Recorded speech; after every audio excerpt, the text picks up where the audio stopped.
జగ్గంపేట మండలం గోవిందపురం గ్రామ శివారు పూజలమ్మ తల్లి వనదేవత అమ్మవారి విగ్రహ ప్రతిష్ట మహోత్సవం నూతన ఆలయ ప్రారంభోత్సవం అంగరంగ వైభవంగా జరిగింది. ఈ ప్రతిష్ట మహోత్సవాన్ని అవతా శ్రీ వేదానంద సరస్వతి గురువు గొట్టముకుల సూర్యనారాయణ వర్మ చేతుల మీదుగా నిర్వహించారు.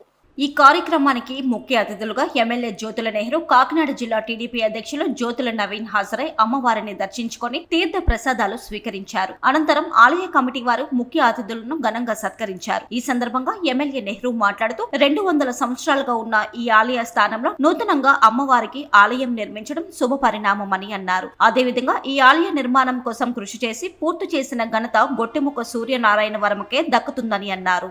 200 సంవత్సరాల పైబడి పూజాలమ్మ తల్లి చిట్టడేని ఆశ్రయించి ఉన్నటువంటి సందర్భంలో మన వర్మ గారు ఒక మంచి నిర్ణయం తీసుకుని ఇక్కడ ఆలయం నిర్మాణం చేయడమే కాకుండా ఒక 2 ఎకరాలు భూమిని కూడా ఆలయానికి ఏర్పాటు చేసి మన అందరూ కూడా తల్లిని దర్శించుకుని పూర్వీకులు కావడానికి అవకాశం కల్పించారు.